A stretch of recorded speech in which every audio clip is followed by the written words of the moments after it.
He missed his flight for a 2-minute stop. Jake, a single father, was sprinting through the crowded terminal when he saw her. A small girl crumpled on the floor, sobbing beside a mangled pink suitcase. "Daddy, he left me," she whispered, her voice swallowed by the airport's chaos. The final boarding call for his flight blared overhead, a metallic voice announcing the gate was closing. As he knelt, his boarding pass slipped from his hand, landing face up. A smudge of red ink stained the words, "Delayed by system." He chose to stay, guiding the child to security. When he returned, the departure board displayed a chilling update. "Flight 908, emergency landing, due to fire." A cold sweat traced a path down his spine.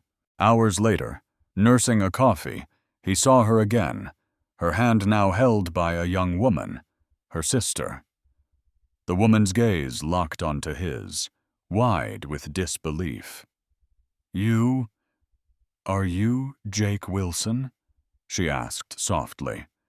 How could she possibly know his name? His eyes then caught the glint of a silver pendant on her neck, its surface reflecting a logo he knew intimately, the emblem of the rescue organization he had abandoned years ago. The scent of burnt toast and freshly brewed coffee filled the small kitchen, a familiar morning ritual that had become the anchor of Jake Wilson's life. His 10-year-old son, Leo, sat at the table, meticulously arranging his cereal into a perfect circle before pouring the milk. "Dad, are you sure you have to go?" Leo asked, his voice small, not quite meeting Jake's eyes. Jake paused, his tie half knotted, and looked at the boy. In his son's face, he saw the ghost of his late wife, Sarah, the same thoughtful eyes, the same quiet intensity. It had been 3 years since the accident, 3 years since Jake had hung up his helmet and harness for good. He'd traded the adrenaline of being a senior rescue engineer for the steady, predictable rhythm of a desk job designing safety equipment. This business trip was his first in over a year, a necessary step towards a promotion that would mean more stability for him and Leo. It was a world away from rappelling down collapsed structures, but it was safe. Safety was the currency he dealt in now. He knelt beside his son, straightening his collar. "I'm sure, buddy. It's only for a few days.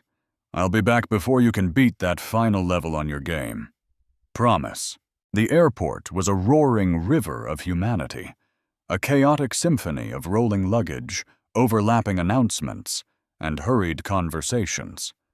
Jake navigated the crowd with a practiced urgency, his briefcase handle slick in his palm.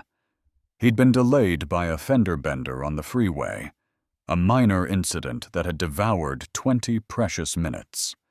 Now, every second counted. He glanced at his watch, the crystal face a reminder of a different life. It was a gift from his old unit, built to withstand pressures he no longer faced. The departure board showed his flight to Chicago was boarding, the letters glowing a stark, unforgiving green. He picked up his pace, weaving through a family staring up at the board as if it held the secrets of the universe, his mind already in the meeting, rehearsing the key points of his presentation. The promotion wasn't just about money. It was about proving to himself that he could build a life on solid ground, a life where the greatest danger was a missed deadline, not a faulty support beam. He was so close to that new beginning, just one security line and a short sprint away. That's when he saw her. Amidst the relentless forward march of travelers, she was a small, stationary island of grief. A little girl, no older than Leo, was sitting on the polished tile floor, her face buried in her hands. A pink suitcase lay beside her, one wheel shattered and its side torn open, revealing the corner of a stuffed animal. Her shoulders shook with silent, desperate sobs. People flowed around her, a current parting around a stone, their faces set with the singular focus of catching their own flights. Jake's feet slowed, his internal momentum grinding against a force he hadn't felt in years. The instinct to stop, to shield, to rescue. The final boarding call for Flight 908 to Chicago echoed through the terminal, the automated voice sharp and impersonal. It was a direct command. Go now, or you'll be left behind. He looked from the crying child to the gate number flashing on the screen. His future was in that direction. But his past, his very nature, was rooted to this spot. He could still hear his instructor's voice from his training days. You never leave anyone behind. Not ever. With a sigh of resignation, he knelt, the leather of his dress shoes creasing. Hey there, he said softly, his voice calibrated not to startle. Are you okay? Where are your parents? The little girl looked up, her eyes red-rimmed and full of a profound, adult-like despair. Daddy, he told me to wait here. He went to get a ticket, but he left me, she whispered, a fresh wave of tears spilling down her cheeks. The PA system crackled again. Final call for passenger Jake Wilson, Flight 908. The gate was closing. In that moment, his boarding pass, which he'd been clutching in his hand, slipped through his fingers. It fluttered to the ground, landing face up. He saw the gate agent's quick, almost dismissive scribble in red ink next to the flight number, a note from an earlier delay, reading, "Delayed by system." A bitter irony. He picked up the ticket, the flimsy paper feeling like a lead weight. He made his choice. He wasn't Jake Wilson, the ambitious project manager anymore. He was just Jake, the man who couldn't walk away. He gently helped the girl to her feet, and holding her small hand, walked her towards the uniformed airport security officers near the main concourse, leaving his flight, and the opportunity it represented, behind him. The next hour was a blur of administrative slowness. He gave a statement, described the girl's father as best he could from her tearful account, and waited until they confirmed they had her safely in their care, trying to locate her family. By the time he returned to the main terminal, the departure board was a sea of new information. Flight 908 was gone, erased from the list. He sank into a rigid plastic chair, the frustration a bitter taste in his mouth. He called Leo, explaining the delay with a carefully edited version of the story, promising to be on the next available flight. He hung up and stared blankly at the massive television screens lining the wall, all tuned to a national news network. He was watching, but not really seeing, his mind replaying the lost opportunity. Then a banner in bold red flashed across the bottom of the screen, jolting him to full attention. Breaking news. The screen cut to an aerial shot of a runway, surrounded by emergency vehicles. The headline solidified his fear. Flight 908 from Denver makes emergency landing after engine fire. Details are still emerging. A profound stillness settled over him, silencing the airport's din. His breath caught in his throat. Flight 908. His flight. The images on the screen were chaotic.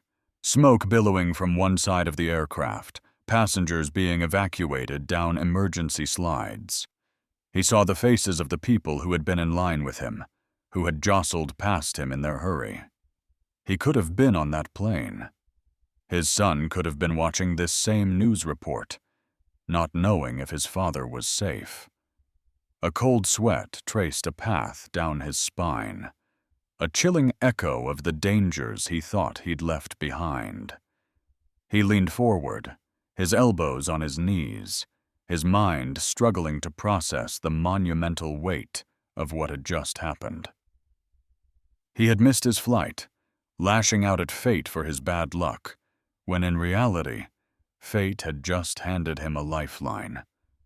The crying girl, the broken suitcase, the missed opportunity.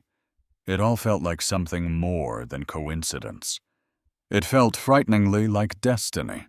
He sat there for a long time, the boarding pass still in his hand, the red ink a stark symbol of a disaster he had unknowingly, miraculously avoided.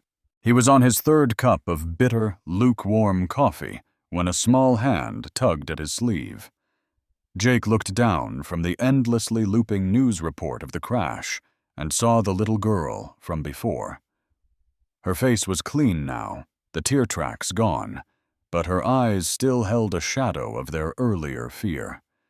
Standing just behind her was a young woman with a harried but relieved expression, her hand resting protectively on the girl's shoulder.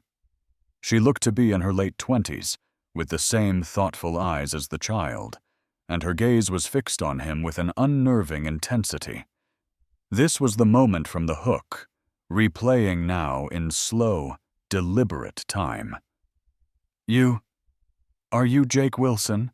she asked, her voice soft but clear over the cafe's low hum.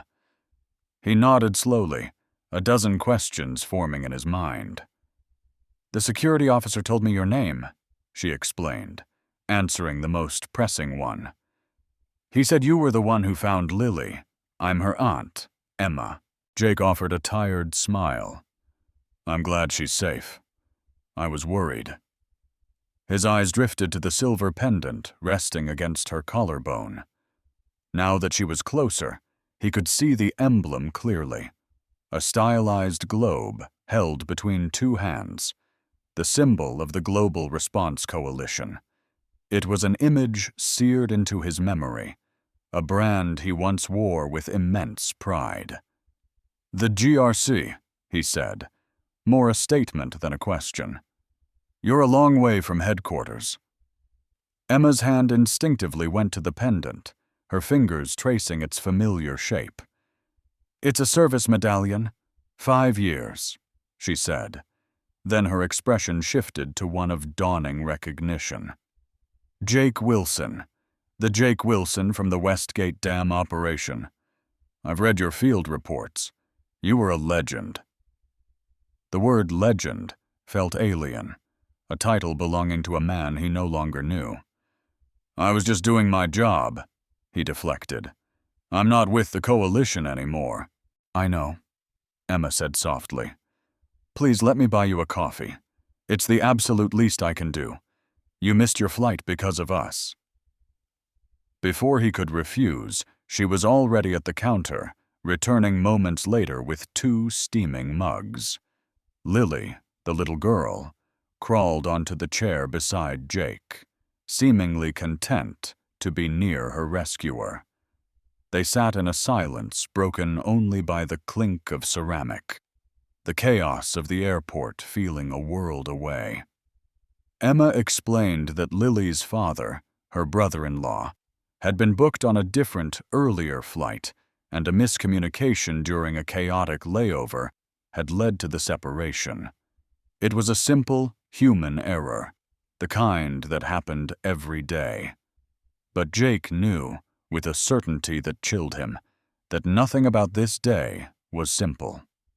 The conversation eventually, inevitably, circled back to the GRC.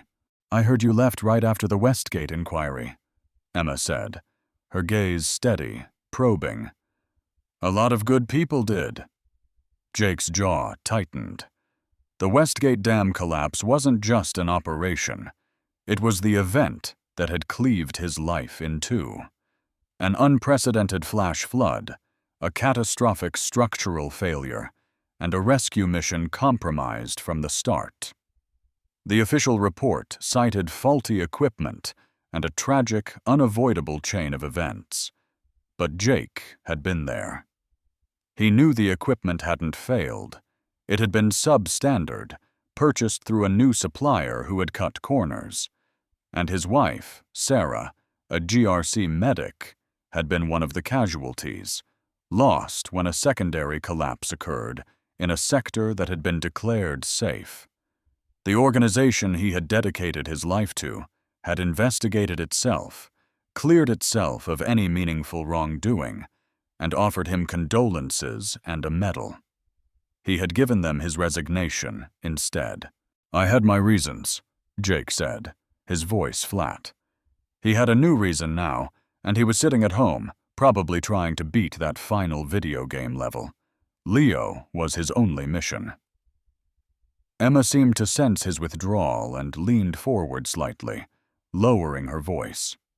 "Jake, I know this is a lot to ask, but my finding you here today, it might be more than a coincidence.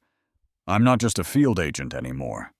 For the last 6 months, I've been part of a quiet, internal investigation." She clutched the strap of her shoulder bag, her knuckles white. Jake noticed for the first time a heavy-duty, encrypted USB drive clipped to a lanyard on the inside of the bag's flap. It was a deliberate, visible piece of hardware meant for security and quick access. "We believe the Westgate incident wasn't just about cutting corners on a supply contract," she continued, her voice barely a whisper. "We think someone deliberately falsified the preliminary geological surveys and the equipment integrity reports. Someone high up." The air grew thick with the weight of her words. Jake felt a familiar, unwelcome surge of adrenaline, the phantom sensation of a harness locking into place. This was what he had run from: the politics, the deceit, the darkness that lurked behind the GRC's noble facade. "What does that have to do with me?" he asked, though he already suspected the answer. "The official inquiry buried the real data, but the original unredacted files still exist," Emma said, her eyes pleading. "They're in a physical archive at the Denver regional office. I'm on my way to meet a source who can get me inside, but I need someone who knows what to look for, who knows the old protocols and the engineering specifics of that day. I need you, Jake." He stared into his coffee cup, the dark liquid reflecting a tired, conflicted face.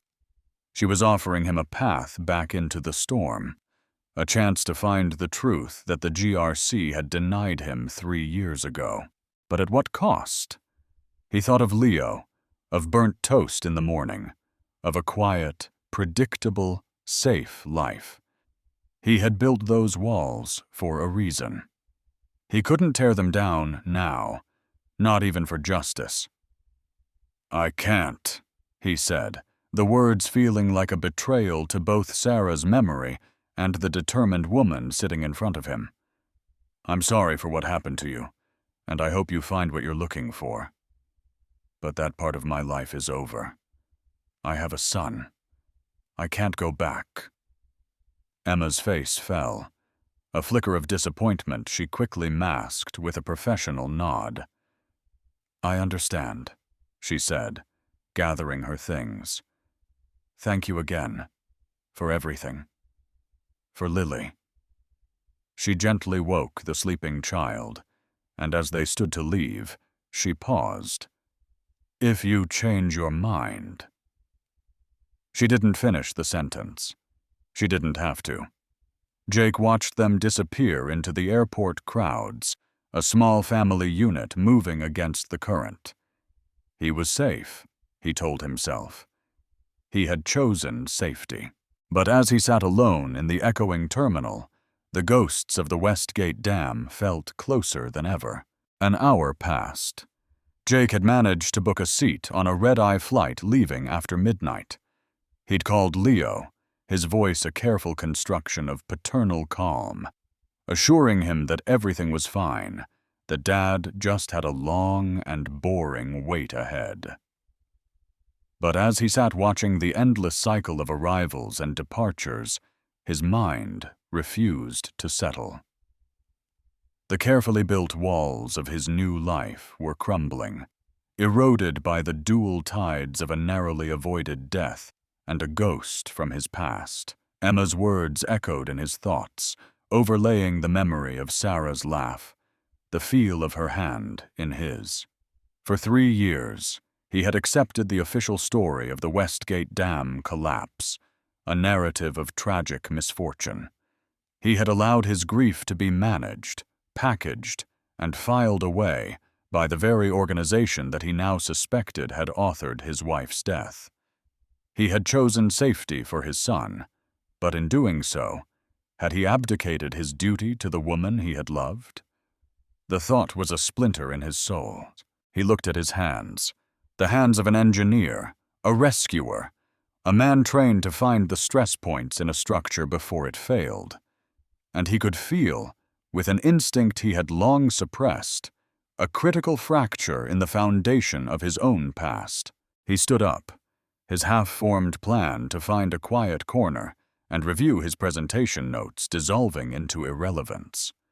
Finding Emma in the sprawling complex of Denver International Airport should have been impossible, a needle in a haystack task. But Jake wasn't just any traveler. He scanned the departure boards, his eyes bypassing the tourist destinations and locking onto cities that housed GRC regional hubs: DC, Geneva, Houston. He started with the gates for the next Houston flight, his search methodical, his senses on high alert. He moved with a quiet purpose that drew no attention, using the reflective surfaces of the terminal shops to scan wide areas. He found them in a small, forgotten seating area near a decommissioned gate, a pocket of calm in the airport storm. Lily was asleep on a makeshift bed of coats, and Emma sat beside her, her laptop open, its blue light casting an anxious glow on her face as she stared intently at the screen. She was hitting a wall, and her frustration was palpable even from a distance. "Their encryption is military grade," Jake said, his voice making her jump. "You won't get through the primary firewall with a standard brute force attack. You need the legacy keys." Emma looked up, her expression a mixture of surprise and guarded hope. He pulled up a chair, the gesture feeling both momentous and utterly natural.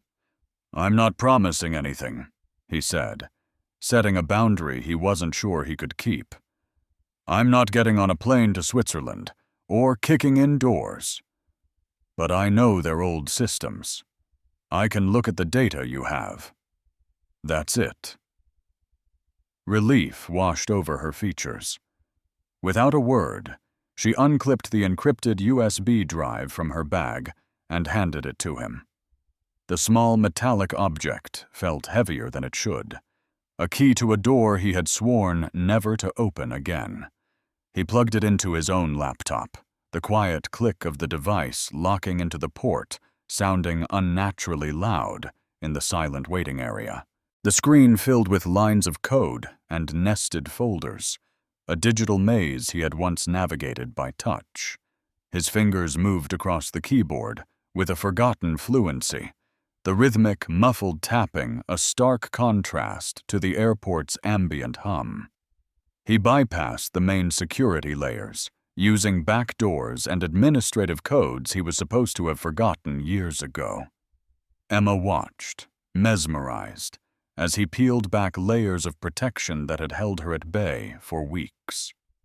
He found the first thread in a series of heavily redacted financial transfers to a shell corporation headquartered in a country known for its banking secrecy.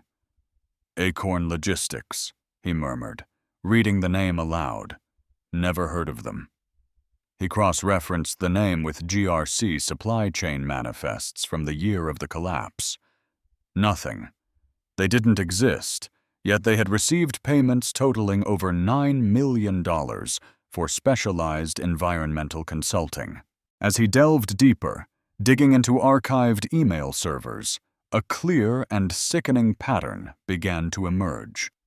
The payments to Acorn Logistics coincided perfectly with the submission of geological surveys and equipment stress tests for the Westgate Dam project. Each large payment was followed by a glowing report, a clean bill of health for a site he knew had been notoriously unstable. "Someone wasn't just stealing money," Jake breathed, the tension in the small space thickening. "They were being paid to lie." Paid to sign off on faulty data. He scrolled through a long chain of authorization emails, stopping at one that had been forwarded from an anonymous internal address. The original message was short, a desperate warning. The integrity reports for Westgate are compromised. The new tensile steel supplier is a fraud. Do not proceed. It was signed with only 2 initials, RD. The warning had been sent 3 weeks before the collapse, and it had been ignored. As Jake traced the digital signatures on the falsified reports, his blood ran cold. One of the key approvals had come from Mark Renshaw, his former deputy, a man he had trained. He remembered Mark as ambitious, yes, but not malicious. The thought that a man he'd shared coffee with every morning could have a hand in this felt like a personal betrayal. The final piece of the puzzle clicked into place in a file buried 3 layers deep, mislabeled as a payroll adjustment. It was a disbursement record, a single payment of $200,000, coded as hazardous environment compensation. The payment was dated 2 days before the dam collapsed. Jake's breath hitched. He knew that code. Sarah had put in a requisition for that exact amount to purchase a set of advanced portable triage kits, equipment designed for unstable rescue zones. The request had been denied, citing budget constraints. The equipment she needed, the gear that might have saved her and 2 other medics, had never arrived. The money hadn't vanished into a void. It had been deliberately rerouted, a final, crucial piece of the conspiracy. The professional outrage he'd been feeling curdled into a raw, personal fury. This wasn't about abstract justice anymore. They had used the money meant to protect his wife to instead finance her death. He stared at the glowing screen, the damning lines of text reflected in his eyes. The choice was gone. There was no walking away now. He turned to Emma, his voice low and dangerously calm. "You need to get into that archive," he said, "and I'm going with you." The decision, once made, settled into a cold, hard resolve. The hours that followed were a blur of calculated logistics. Emma made a discreet call to a trusted contact, a former GRC field medic who lived on the outskirts of Denver, arranging a safe place for Lily to stay for the night. The woman on the phone asked no questions, a sign of a long-standing and deeply forged trust. Meanwhile, Jake, his mind now fully reactivated into mission mode, sketched the layout of the GRC's Denver regional headquarters on a napkin. It was a place he had helped design security protocols for years ago, and he knew its vulnerabilities, its rhythms, its blind spots. Their window of opportunity was a narrow one, between 2 and 4 in the morning, when the skeleton security crew was at its leanest and the automated system sweeps were at their most predictable. There would be no dramatic breaking of doors. Their entry relied on knowledge, timing, and the exploitation of a service access system Jake himself had flagged as a potential weakness, a recommendation that had, ironically, been ignored due to budget cuts. Under the cloak of the city's pre-dawn stillness, the GRC building loomed like a dark monolith of glass and steel. They slipped through a perimeter fence in a shadow-drenched corner and approached a basement-level service entrance. Jake's hands worked with a deftness he thought he had lost, disabling a magnetic lock with a targeted power surge from a device Emma had provided. The heavy steel door clicked open with a soft, metallic sigh. Inside, the air was cold and smelled of ozone from the server rooms. The building was a ghost of its daytime self. The only sounds the low, constant hum of the ventilation system and the distant whir of a floor-polishing machine. They moved through the darkened hallways, their soft-soled shoes making no sound on the linoleum floors. For Jake, It was a surreal journey into his own past. He saw the corner where he and Sarah used to share coffee, the conference room where he'd received his last promotion, the frosted glass door of his old office, all of it now just scenery and a high-stakes infiltration. The physical archives were located in the sub-basement, a climate-controlled vault protected by a keypad and a biometric scanner. The scanner was the real problem, but Jake knew that the system rebooted for a diagnostic check every night at precisely 3:15, a process that left it offline for exactly 90 seconds. They waited in the adjacent corridor, their backs pressed against the cool wall, counting down the minutes in silence. When the small green light on the scanner flickered off, they moved. Jake entered a series of override codes on the keypad, his fingers flying across the buttons.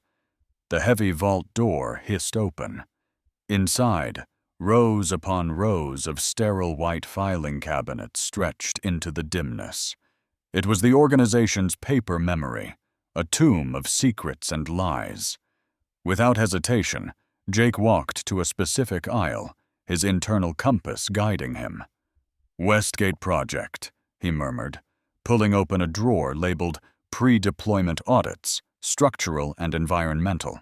His fingers, trained to spot imperfections in steel and concrete, now searched for them on paper.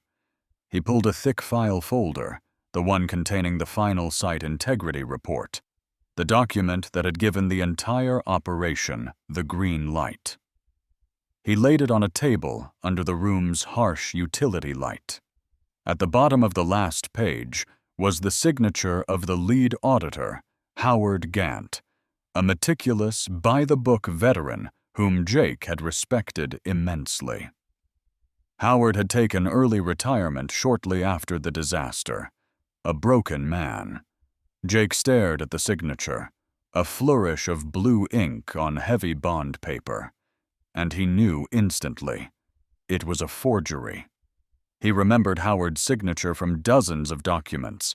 The man had a unique, almost imperceptible break in the loop of his G. This signature was fluid, perfect, and utterly fake. "This is it," Jake whispered, his voice tight with a mixture of triumph and rage. "The whole operation was built on a lie from day one."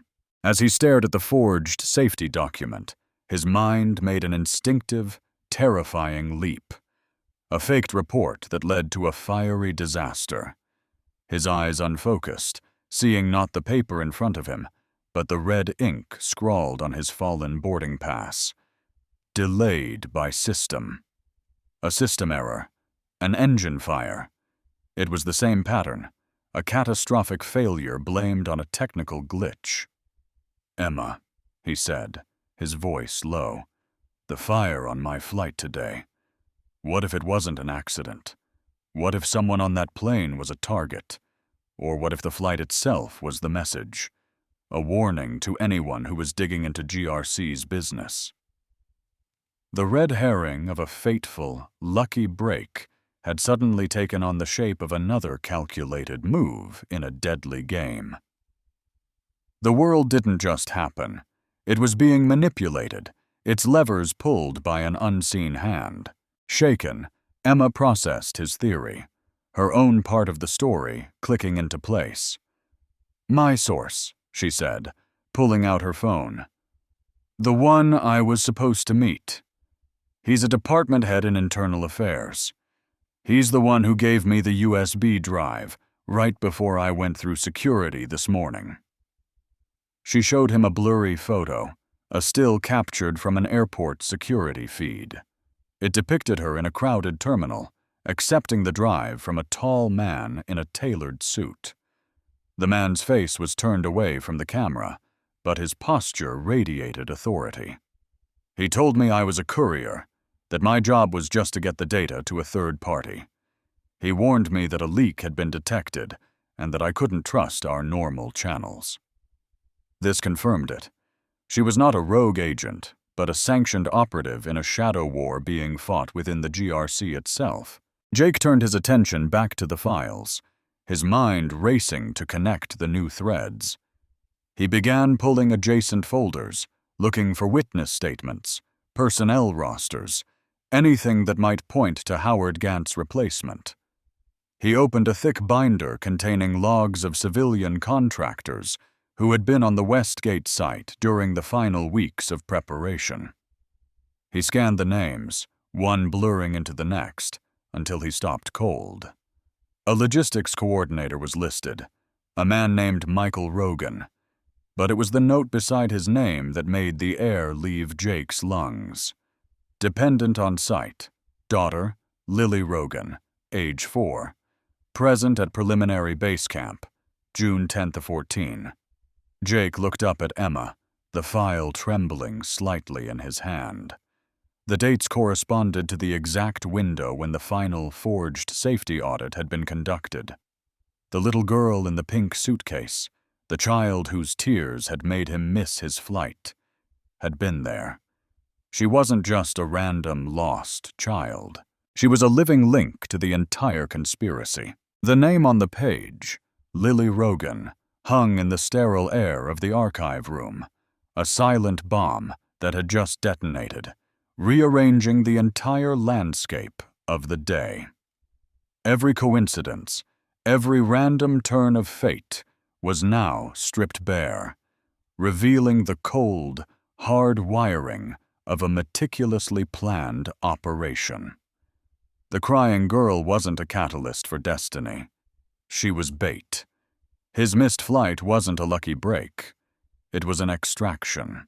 They hadn't stumbled upon this conspiracy. They had been deliberately led into its heart. A sudden, piercing alarm shattered the silence, its shrill cry echoing off the metal cabinets. Red lights flashed overhead, painting the room in frantic, pulsating strokes of crimson. The vault door, which had been left ajar, slammed shut with the heavy finality of a coffin lid. They were trapped. "It's a silent tripwire," Jake hissed, his mind already calculating angles and response times. "They knew we were here. They were waiting for us to find the file." The hum of the ventilation system died, replaced by a deafening silence that was somehow more terrifying than the alarm. Then came the sound of heavy, booted footsteps thudding down the corridor outside. They weren't GRC security. Their movements were too coordinated, too precise. Emma's face was pale in the flashing red light, but her eyes were steady. She drew a small, heavy object from her ankle holster. It wasn't a gun. It was a high-density emergency beacon. "They'll jam any signal," Jake said, his voice low. "Don't bother." He scanned the room, his rescuer's instincts taking over. There was only one other way out, a reinforced maintenance hatch in the ceiling that led to a vertical shaft for the building's wiring. He dragged a heavy metal table under it, his muscles straining. "Get up," he ordered. "Now." Just as Emma climbed onto the table, the vault door screeched open. Two figures, clad in black tactical gear with no insignias, stood silhouetted against the hallway's emergency lighting. They moved with a chilling efficiency, one raising a weapon that fired not a bullet, but a taser, its electric prongs arcing through the air. Emma cried out and crumpled, her body convulsing. The pendant, the silver GRC medallion, was ripped from her neck as she fell, clattering across the floor and sliding to a stop near Jake's feet. The second figure advanced on him, but Jake was already in motion. He shoved the heavy table with all his might, sending it crashing into the man's legs. He scooped the silver pendant off the floor, his fingers closing around the cool metal, and scrambled up the side of a filing cabinet towards the open hatch above. A hand grabbed his ankle, but he kicked back violently, connecting with a muffled grunt of pain, and hauled himself into the suffocating darkness of the shaft. He didn't stop. He climbed, his hands and feet finding purchase on thick bundles of cables and metal struts. The sounds of shouting and the screech of the vault door closing again fading below him. He emerged 2 floors up, in a deserted IT server room, his heart hammering against his ribs, his lungs burning. He was alone. Emma was gone. He leaned against a rack of humming servers, the pendant clutched in his fist, his mind a maelstrom of fear and tactical analysis. How did they know? How had they timed it so perfectly? The only people who knew their plan were himself, Emma, and Emma's source, the man from Internal Affairs. The leak had to have come from him. He was a traitor, but that didn't feel right. The precision of the trap felt more personal. The enemy knew not only where they were, but what they were looking for. They knew which file would trigger the alarm. This wasn't a simple betrayal. It was an omniscient one. Jake found a disused office and locked the door, sinking into the chair behind the desk. He needed to think. He forced himself to breathe, to push past the panic and analyze the facts. The enemy knew Emma's mission. They knew Jake's history. They knew the airport. They knew the archives. The only person who sat at the intersection of all those things, the only person who knew the GRC's inner workings and Jake's personal life with such intimacy, was the man who had mentored him, who had encouraged him to join the GRC in the first place, the man who had stood by his side at Sarah's funeral, the man who had been a second father to him. He pulled out his phone, his thumb shaking as he scrolled through the data on the USB drive, his mind fixated on the anonymous warning email, the one signed with 2 simple initials. RD. It had been a red herring, making him suspect his old colleague Mark Renshaw. But R wasn't the first name. It was the last. Richard Donnelly. His godfather. The realization struck him with the force of a physical blow, knocking the air from his lungs. Richard Donnelly, the GRC's revered Director of Safety and Oversight, the man whose signature was on Jake's first employment contract, the man who had held Leo as a baby. It couldn't be. Yet the moment the name formed in his mind, a dozen disparate pieces of the puzzle slammed into place. Richard had been the one to recommend the cost-effective new supplier for the Westgate project. Richard had personally overseen the internal inquiry that had cleared the GRC of wrongdoing. Richard had been the one to gently suggest Jake take a desk job after Sarah's death, to step away from the field, away from the truth. The betrayal was absolute, a cancer that had been growing at the very center of his life for years. He felt a wave of nausea. The man he had trusted most in the world had orchestrated his wife's death and had just tried to have him killed. His grief and rage solidified into a diamond-hard point of focus. He looked down at the silver pendant in his hand. It was all he had left of Emma. He examined it closely, his engineer's eye searching for any detail he might have missed. There was a tiny, almost invisible seam along the edge of the medallion. He used his thumbnail to pry at it. It didn't open. It wasn't a locket. He remembered the source, the man who had given Emma the drive. He had given her this, too. A tool, not just a symbol. He connected the USB drive back to his laptop, searching for anything he'd overlooked. Tucked away in a hidden partition on the drive was a single encrypted text file named Contingency. Using a password from his old rescue days, Sarah's birthday, he opened it. The file contained a short, simple instruction. Press and hold for 5 seconds. Audio and GPS active. Stay alive. It wasn't just a pendant. It was a lifeline, a tracker, and a microphone. The source wasn't a traitor. He was playing a deeper game, and he had given Emma the tools she needed to survive. Now, Jake had to get it back to her. But how? He couldn't just walk up to the kidnappers. He had to think like Richard. He had to anticipate his godfather's next move. Richard wouldn't kill Emma. Not yet. She was a valuable hostage, a piece to be played. And Richard would assume Jake was either dead or running. He wouldn't expect him to fight back. He wouldn't expect him to come at all. That was his only advantage. Jake pressed his thumb against the center of the silver medallion, holding it down until he felt a single, faint vibration, a silent signal sent out into the darkness. The hunt was on. There was no time for grief, no space for the crushing weight of betrayal. There was only the mission.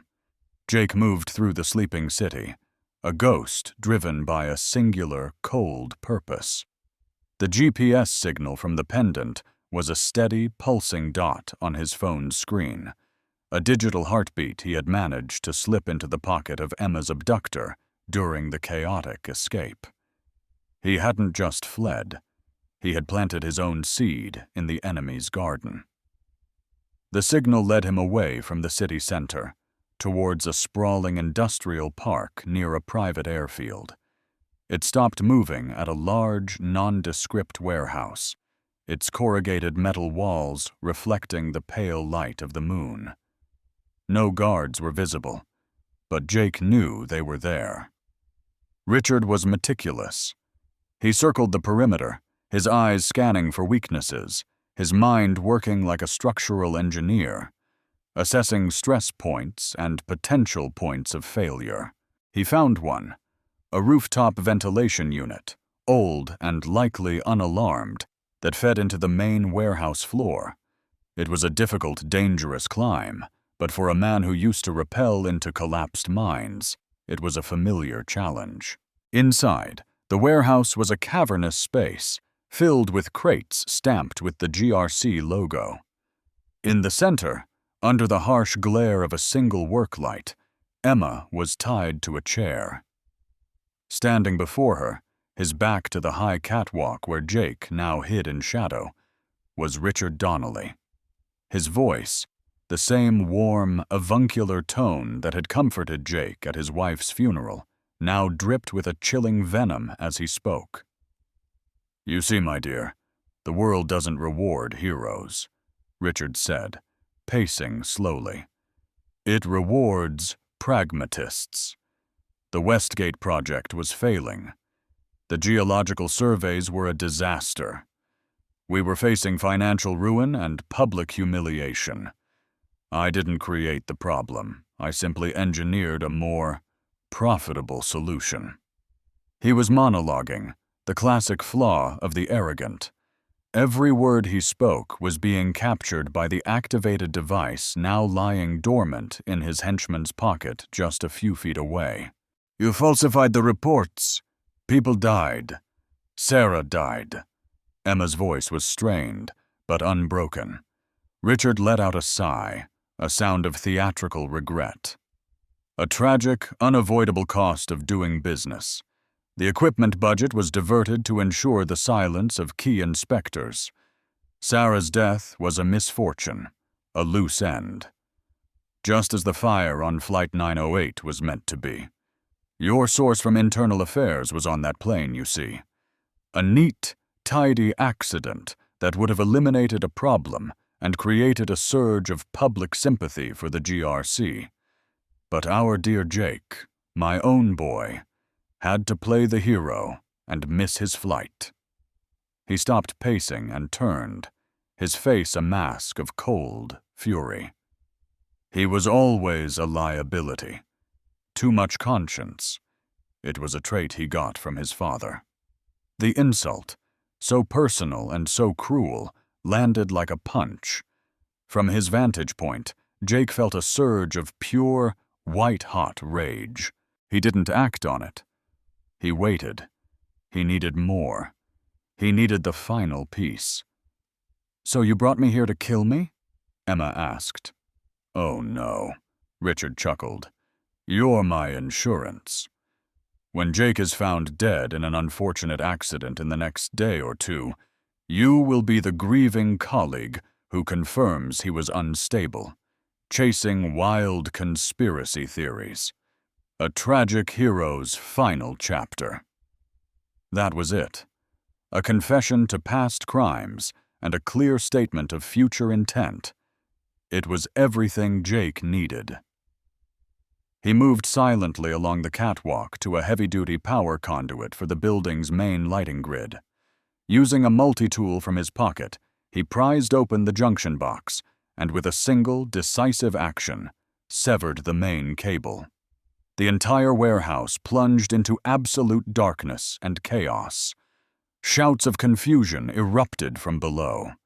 In that same instant, Jake rappelled down, using a coil of industrial cable he'd secured, landing silently on the concrete floor amidst the panic. He was a phantom in the dark. He located Emma, his night vision honed by years of working in subterranean blackness. He cut her bonds with a swift, practiced movement. "The southwest exit," he whispered, pressing a small, heavy fire extinguisher into her hands. "Create a distraction. Go." As Emma ran, one of the henchmen managed to get a flashlight beam on her. Jake intercepted him, using the man's own momentum to send him crashing into a stack of crates.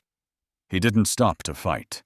He just moved, a disruptive force, creating openings, herding the chaos. He found the second man near the main door, the one with the pendant in his pocket. A sharp, precise blow to the man's side, and as he doubled over, Jake's hand slipped into his pocket, retrieving the small, silver device.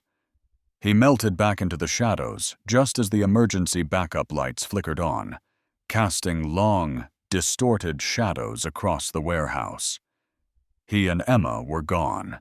The next morning, the GRC held a press conference. It was broadcast live on every major news network. The purpose was to address the unfortunate mechanical failure of Flight 908. Richard Donnelly stood at the podium, his face a perfect picture of solemn authority and compassionate leadership. He spoke of new safety initiatives, of his deep regret for the incident, of the GRC's unwavering commitment to human life. He was masterful. As he prepared to take questions, a new voice cut through the ballroom's high-tech sound system, a voice that was clear, cold, and amplified. Jake's voice. "Director Donnelly," it boomed. "Before we discuss the accident, perhaps you could clarify a few points regarding the Westgate Dam collapse." A stunned silence fell over the room. Richard's face froze. Before he could signal to cut the audio, a new sound filled the air. It was his own voice, captured in perfect clarity from the warehouse. "The world doesn't reward heroes. It rewards pragmatists. Sarah's death was a misfortune, a loose end, just as the fire on Flight 908 was meant to be." The recording played on, an undeniable, damning confession in Richard's own words. The room erupted. Journalists shouted, their cameras flashing like a strobe light, capturing the complete and utter disintegration of the man at the podium. His mask of composure shattered, replaced by a ghastly pallor of disbelief and horror. GRC board members stared, aghast. At the back of the room, plainclothes federal agents, alerted by Emma's source, began moving quietly and purposefully towards the stage. From a hotel room across the street, Jake and Emma watched the scene unfold on the television. They saw the agents flank Richard, saw the moment of surrender as he realized there was no escape. The lies had been cauterized by the clean, hot fire of public truth. Justice for Sarah, for the victims of Westgate, for the passengers of Flight 908, was finally, irrevocably served.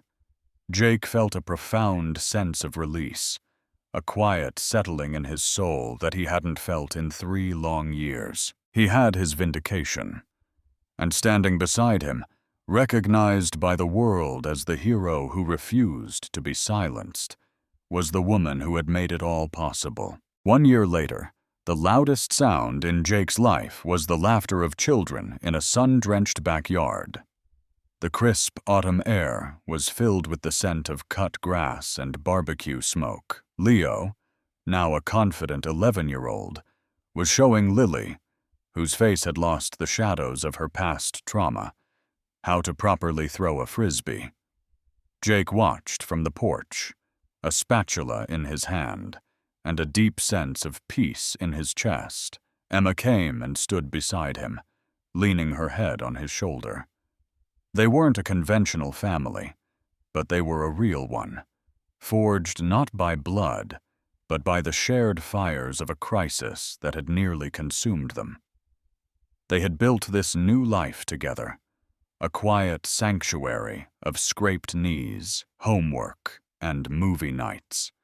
It was a life grounded in the beautiful, simple truths that had been all but lost to him. The fallout from Richard Donnelly's public exposure had been seismic. The GRC was gutted and was now being rebuilt from the foundation up by a new generation of leaders, including Emma's steadfast source from internal affairs.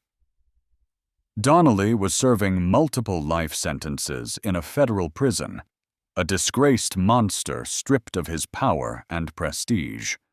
Emma had been offered a senior role in the reformed organization, a position of immense influence, but she had turned it down, for now. Healing, she'd said, was a mission of its own.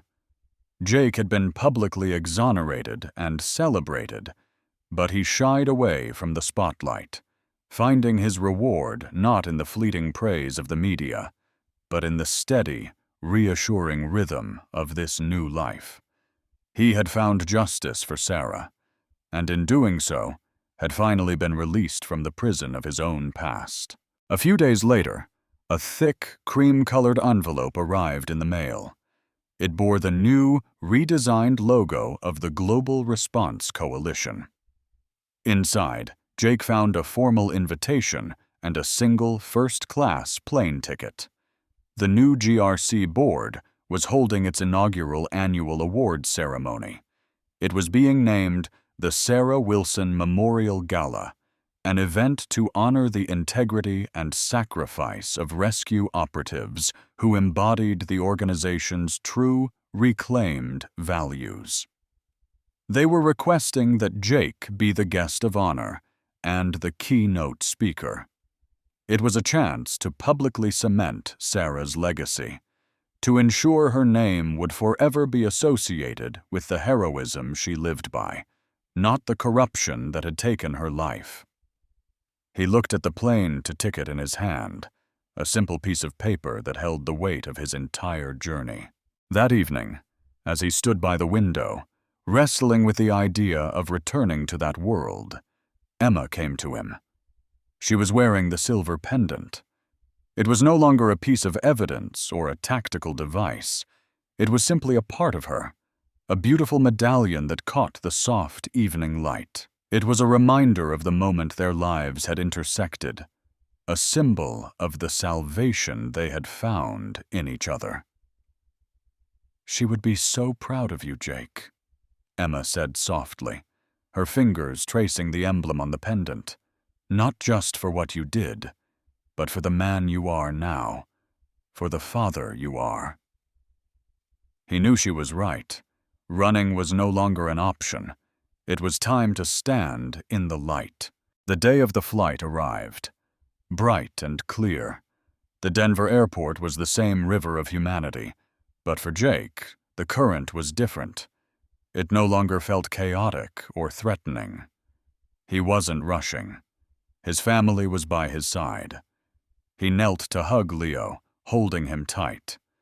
"Be good for Emma," he whispered. "I'll be back in 2 days." As he stood up to hug Lily, the plane ticket slipped from the inner pocket of his jacket, fluttering to the polished floor. It landed face up. At that exact moment, a hurried gate agent rushed past, her red pen, which she'd been using to check a manifest, accidentally dragging across the corner of the ticket as she stepped near it. She apologized profusely and hurried on her way. Jake bent down and picked up the ticket. There, on the corner of the pristine white paper, was a small, almost imperceptible smudge of red ink. It was a ghost, an echo of the delayed by system mark from a lifetime ago. He stared at it, but this time there was no chill, no sense of dread. A slow, genuine smile spread across his face. It wasn't a warning of a disaster to be avoided, but a quiet, profound acknowledgement from the universe. A reminder that sometimes the greatest delays are not interruptions to the plan, but the plan itself. He looked at Emma, Leo, and Lily, his small, perfect constellation of love and resilience. The circle was now complete. He kissed them all goodbye and walked toward the gate, not as a man escaping his past, but as a man whose future was finally, truly, cleared for takeoff.